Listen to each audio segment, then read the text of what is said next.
Hai teman-teman, assalamualaikum warahmatullahi wabarakatuh. Di video kali ini kita akan membahas tentang kerja di Kamboja vs kerja di Jepang. Oke, nah teman-teman, realita 2025, jangan salah pilih negara tujuan untuk bekerja. Itu teman-teman. Nah, gaji 20 juta, kerja ringan, berangkat gratis. Tapi pas paspor ditahan, kerja 14 jam dan nggak bisa pulang. Ini bukan cerita film teman-teman, tapi ini realita yang ada di cerita teman-teman kita ya. India itu ada di Kamboja. Nah, di sisi lain, Jepang itu capek ya kan, ribet dan bahkan bahasanya susah. Tapi hidup aman, masa depan ya jelas untuk memperbaiki ekonomi kita ya kan. Nah, hari ini kita bahas dengan jujur ya teman-teman, jangan ada dusta di antara kita, oke? Kerja di Jepang vs Kamboja, mana yang benar layak untuk kita lakukan? Pokoknya teman-teman wajib kerja ke luar negeri ya, maksudnya buat pengalaman.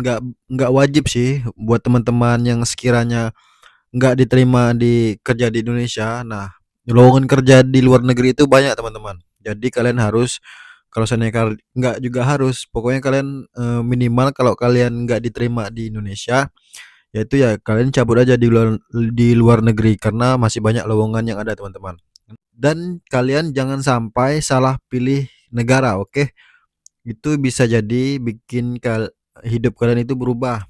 Nah, bisa jadi lebih baik atau bisa jadi mimpi buruk kalian. Nah, eh, sementara realita kerja di Kamboja itu lagi rame banget di Indonesia, teman-teman. Pasti kalian udah pada tahu ya kan, kerja di Kamboja itu ngapain ya kan. Nah, menurut pengalaman pribadi saya, di sekitar lingkungan saya, kerja di Kamboja itu biasanya kerja di admin, admin apa? Admin judol. Nah, itu teman-teman. Pokoknya kalian itu di sana dikerjakan sebagai admin chat judul, bisa jadi marketingnya judul ada juga. Nah, terus ada juga penjaga kasino ataupun judi online. Pokoknya customer service judi online bisa juga. Pokoknya berikut tentang gaji ya di Kamboja ya. Kebanyakan ya yang saya dengar berita dan juga keluh kesah teman-teman saya di Indonesia, oke. Nah, gajinya berkisar antara 800 sampai 800 sampai 1.500 USD per bulan ya. Tapi realitanya di lapangan banyak perusahaan ilegal, paspor ditahan, target kerja gak masuk akal ya. Jadi kerja terus, pokoknya nggak masuk akal targetnya ya kebanyakannya. Teman saya ada dipulangkan teman-teman. Teman apa? Pokoknya teman yang teman SMP ya. Dia pergi ke Kamboja berapa, nggak nyampe beberapa tahun, cuma sebulan ataupun 2 bulan. Nah itu langsung kayak dia kabur ya. Terus dia lapor, terus dia dipulangkan ke Indonesia lagi ya. Nah, selanjutnya target kerja itu memang nggak masuk akal ya. Nah, kerja 12 jam sampai 14 jam sehari. Itu ngadap komputer biasanya. Pokoknya kita ya seperti pekerjaan seperti biasanya ya, kayak admin kayak gitu ya. Salah dikit kena denda. Nah, itulah Kamboja teman-teman. Dan yang paling parah ini tidak bisa resign dengan bebas. Nah, ini yang paling parah teman-teman. Itu kalau kerja di Kamboja ya. Jadi teman-teman jangan salah pilih pekerjaan ya. Yang jelas-jelas ini udah ada di depan mata ini. Jepang ini udah ada di depan mata kalian semua ya. Banyak sekali ya lembaga-lembaga yang menyediakan lapangan pekerjaan, agen-agensi ke Jepang untuk bekerja ke Jepang banyak sekali ya di Indonesia ya. Nah, jadi teman-teman jangan salah pilih negara untuk tempat bekerja. Nah, risiko besarnya kerja di Kamboja ini fakta teman-teman. Bukan sekedar menakut-nakutkan ataupun kayak asal-asalan ngomong ya kan. Nah, banyak warga negara kita, warga negara Indonesia itu diselamatkan KBRI ya. Nah, ada yang disekap, memang ada teman-teman, ada yang disekap, ada yang disiksa, ada yang nggak digaji sama sekali. Memang ada fakta dan realita. Kebetulan teman-teman saya itu ada beberapa orang ya, teman saya nih, jadi ada lagi temannya gitu kan. Nah, jadi dia tuh ada kayak pokoknya dia nih nggak digaji, terus ada juga yang disiksa. Teman saya hampir dia ambil ginjalnya ya, hampir diambil ginjalnya buat dijual ya kan. Maksudnya organ tubuhnya itu hampir mau diambil karena gara-gara dia ditipu agen broker Kamboja ya. Nah, begitu teman-teman. Kenapa banyak yang tetap berangkat? Nah, karena berangkatnya gratis teman-teman. Nah, berangkatnya itu biasanya dibiayai oleh agensi ataupun bos yang di Kambojanya ya. Kita nggak tahu ya kan orang ini kayak mana sistemnya yang di sana ini. Katanya dengan iming-iming gaji besar ya kan. Prosesnya cepat teman-teman. Kalian bikin paspor aja ataupun iya kalian bikin paspor udah selesai, kalian berangkat. Itulah kerja di Kamboja. Nah, padahal justru itu adalah red flag ya kan. Nah, semua itu adalah red flag. Sekarang realita kerja di Jepang. Nah, tadi kan udah di Kamboja kan. Nah, sekarang kita bahas lagi realita kerja di Jepang. Nah, sekarang kita pindah ke topik pembicaraan, ya. Nah, kerja di Jepang itu udah pasti kalian legal ya kan. Kontraknya jelas ada. Ada hukum untuk melindungi pekerja asing. Memang ada teman-teman. Nanti kalian mau tanya-tanya apa itu lembaga hukumnya, nanti saya kasih tahu teman-teman. Pokoknya kalian terus lanjutkan, maksudnya kalian nonton video ini sampai habis ya. Ada apa? Lembaga hukum yang melindungi pekerja asing. Nah, oke, untuk jenis-jenis pekerjaan yang di Jepang ini, Jepang menyediakan pekerjaan di bidang pabrik, pertanian, perikanan, konstruksi, kaigo itu kayak perawat lansia ya, perawat lansia kayak di panti-panti jompo gitu ya, hotel dan restoran. Masih banyak yang lainnya teman-teman, masih banyak pekerjaan yang lainnya. Nah, memang capek teman-teman. Disiplinnya memang ketat di Jepang ini. Bahasanya juga wajib minimal-minimal itu bisa berinteraksi ataupun ngomong dengan orang Jepang ya kan. Nah, tapi hak-hak kamu itu di negara orang ini, di negara yang mau kita kerja ini, tujuan kita ini benar-benar dilindungi teman-teman. Nggak sembarangan ya kan. Nah, untuk masalah gaji dan kehidupan, kalau misal ini contohnya di Kamboja ya. Kalau Kamboja kan gaji besar itu di atas kertas ya kan. Cuma di atas kertas, tapi realitanya enggak ya kan. Nah, tapi sering nggak sesuai ya kan, nggak sesuai realita ya kan. Bonus tergantung target. Nah, itu pun kalau ada bonus. Tingkat stresnya tinggi. Nah, itu Kamboja. Kalau Jepang, gaji bersih itu 13 13 juta kira-kira ya. Saya ini kan Saya kalkulasikan menggunakan rupiah saja ya. Hitunglah rata-rata teman-teman saya ataupun eh, di bidang apapun rata-rata mungkin saya udah banyak teman-teman di bidang kaigo, pabrik, pengolahan makanan, di bidang perikanan, di bidang driver, macam-macam teman-teman saya ya.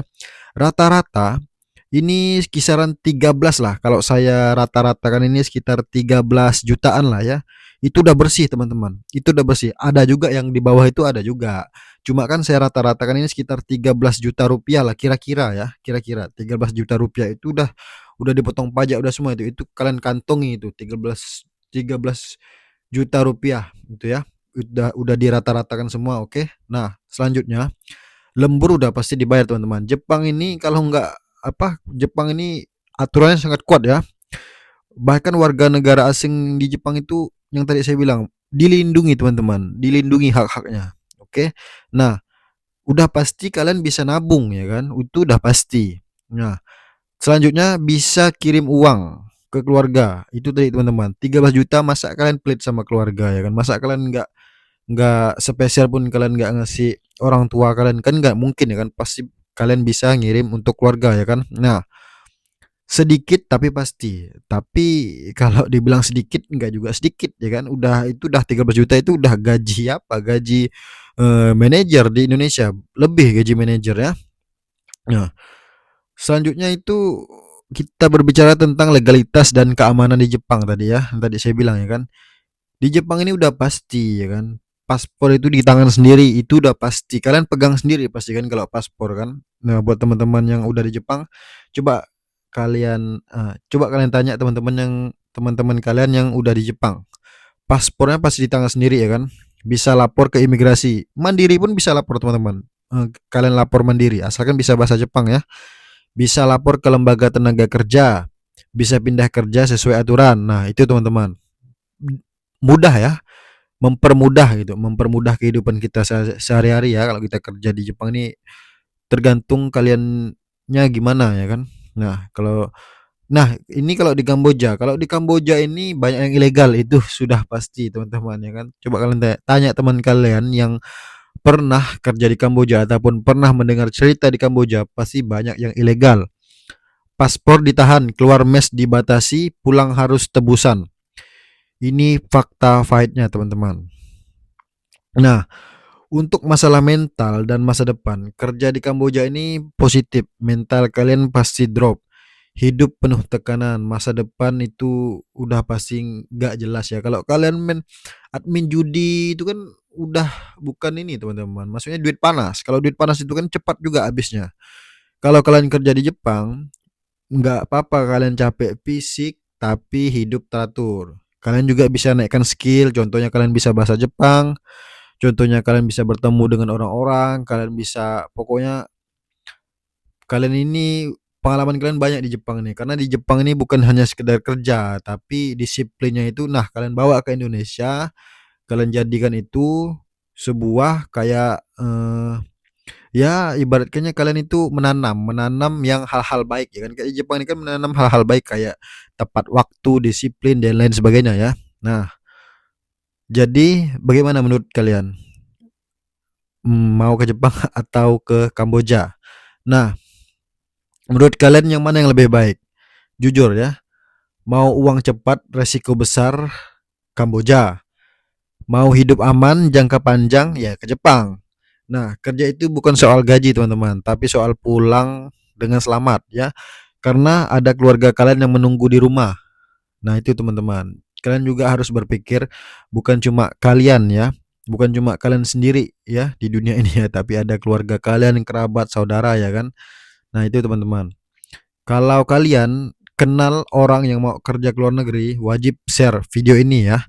Lebih baik capek kerja di Jepang daripada terjebak di negara-negara yang kurang, menurut saya kurang pas untuk kerja ya, untuk maksudnya untuk kurang aman gitu ya. Nah, kalau kalian mau tips lolos kerja ke Jepang, biaya asli berangkat, kehidupan nyata TKI di Jepang ataupun PMI, tulis komentar, jangan lupa like, share, and subscribe guys. Oke.